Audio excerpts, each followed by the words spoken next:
It's Tuesday, September 10th, 2024, and I'm Dave Sobel. 4 things to know today. Gartner recommends tailored AI adoption strategies.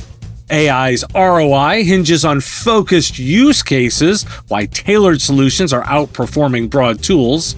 A Canva study highlights creativity as a key to future success, and Apple enters the healthcare market with FDA-Approved AirPods Pro 2 hearing aids. This is the business of tech. Gartner identifies 6 key technologies that will transform digital governance in the next 5 years. Digital employee experience, AI code assistance, generative AI, generative design AI, predictive analytics, and work style analytics. These technologies aim to enhance employee outcomes, improve software development efficiency, optimize design processes, inform public policy, and align digital investments with organizational goals.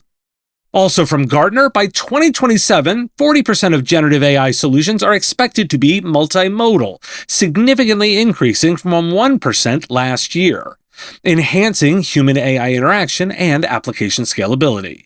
Key technologies include multimodal generative AI, open-source large language models, domain-specific models, autonomous agents, each offering unique advantages for enterprises.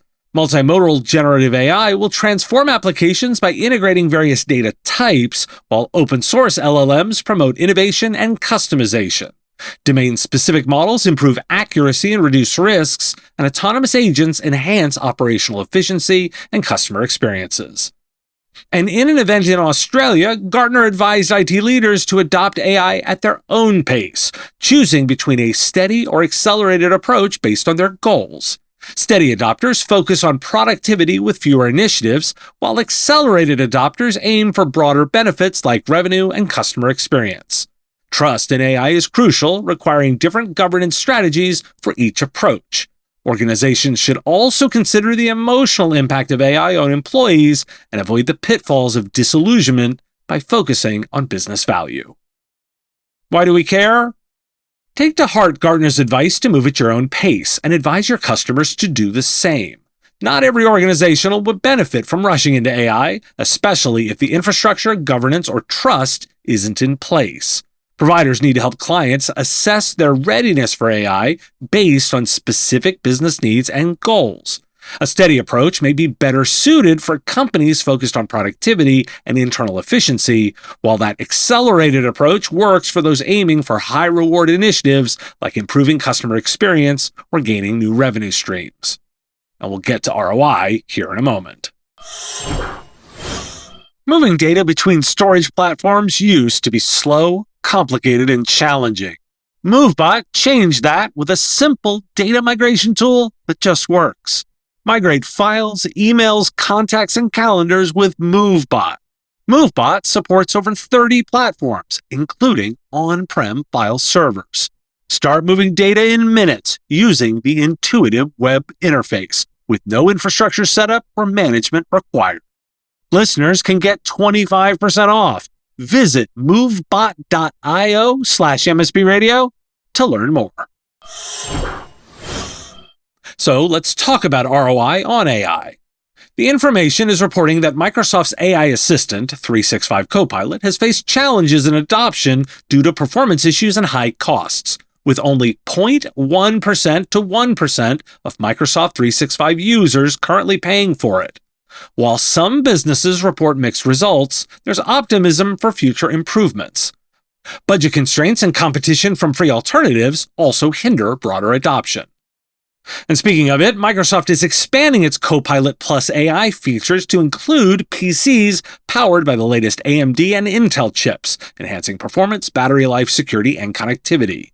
New AI experiences will be available starting in November, including Windows Studio Effects and AI image editing tools. And compared to today's Jay's newsletter, which I featured before, which focused on specific case studies. Generative AI is delivering tangible ROI across various sectors, including customer support, software engineering, customer experience, sales, and operational processes. Companies like Klarna and Salesforce report significant improvements in efficiency and customer satisfaction, while Amazon's AI assistant has saved thousands of developer years. eBay and Taco Bell are enhancing customer experiences through AI-driven solutions, and firms like Rocket Mortgage and Walmart are automating processes and improving data accuracy. Overall, while many AI initiatives are still experimental, clear value is emerging as companies refine their applications of the technology. Research from Slack's Workforce Lab reveals that 1 in 3 workers use AI multiple times a week, with a 23% increase in usage since January 2024. While 81% of AI users report increased productivity, there are distinct personas among workers. Maximalists at 30% actively advocate for AI, underground at 20% use it discreetly, rebels at 19% reject it, superfans at 16% admire it but don't use it much, and observers at 16% are indifferent. The study highlights the importance of AI training, as trained employees are significantly more likely to trust and benefit from AI tools, emphasizing the need for companies to invest in AI training to avoid leaving behind less engaged workers. And Salesforce is launching an AI use case library with over 100 capabilities tailored for 15 industries, including healthcare and automotive, for general availability between October 2024 and February 2025. The focus is on customized AI solutions to address sector-specific challenges, as generic tools may not suffice. Salesforce's offerings will include features like generative AI-powered complaint summaries and inventory checks, with pricing varying by implementation. Why do we care? What's fascinating here is that specific areas that are seeing success are those with a higher focus. Focused personas with focused outcomes, where an industry, a need, and an improvement are identified. Broad "we can help with AI" like Copilot is showing slower success, if any. AI projects with defined use cases, such as Salesforce's sector-specific ones or Amazon's developer efficiency gains, are delivering real value. These initiatives focus on concrete business outcomes, like streamlining customer service or automating processes, which allows companies to measure ROI far more directly. For IT service providers, this is a critical insight. AI solutions must be tailored to specific business needs rather than offering broad, generic capabilities. Clients will see greater ROI when AI is applied to clear, focused problems. I have a couple of education-related stories for you, too.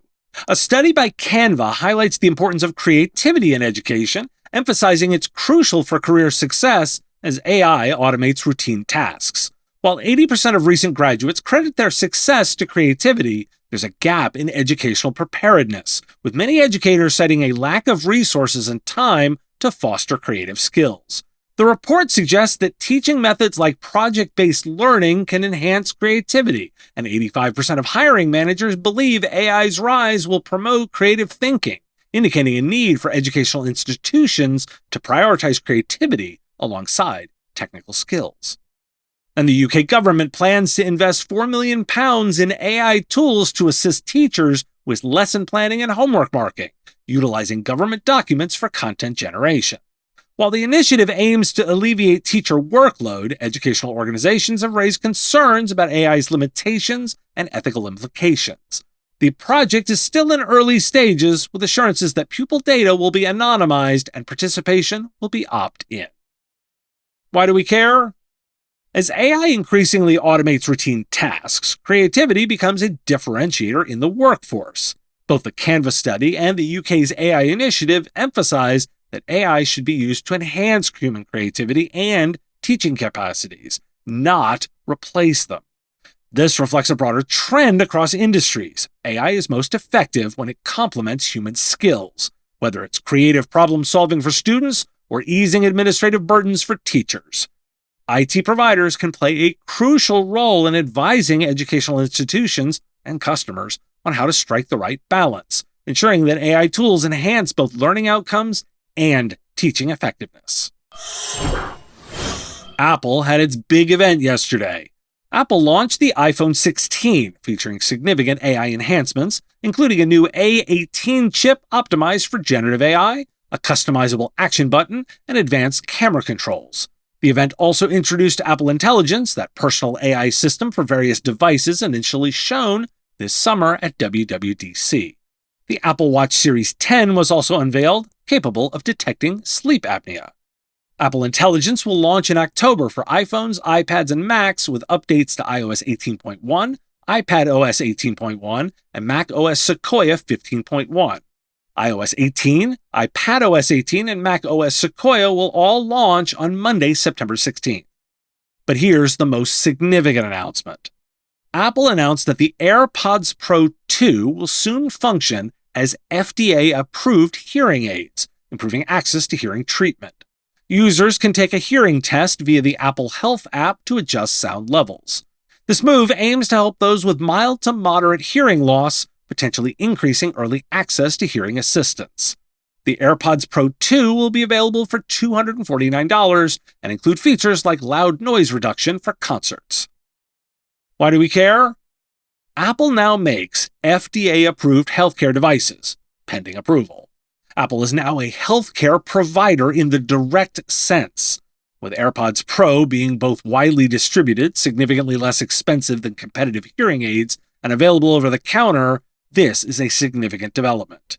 Keep an eye on their healthcare intentions, and we'll watch for that FDA approval. Thanks for listening. Today is World Suicide Prevention Day. Every 40 seconds, someone takes their own life, according to the World Health Organization.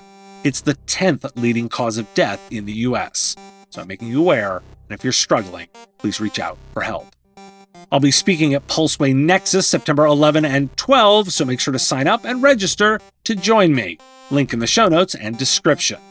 You got a question you want answered? I take those questions, send them in at question@mspradio.com.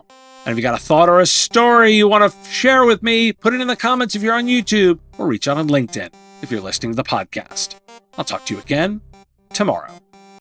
The Business of Tech is written and produced by me, Dave Sobel, under ethics guidelines posted at businessof.tech. If you like the content, please make sure to hit that like button, follow, or subscribe. It's free and easy and the best way to support the show and help us grow. You can also check out our Patreon, where you can join the Business of Tech community at patreon.com/MSP Radio, or buy our Why Do We Care merch at businessof.tech. Finally, if you're interested in advertising on the show, visit mspradio.com/engage. Once again, thanks for listening to me. I will talk to you again on our next episode of The Business of Tech. Part of the MSP Radio Network.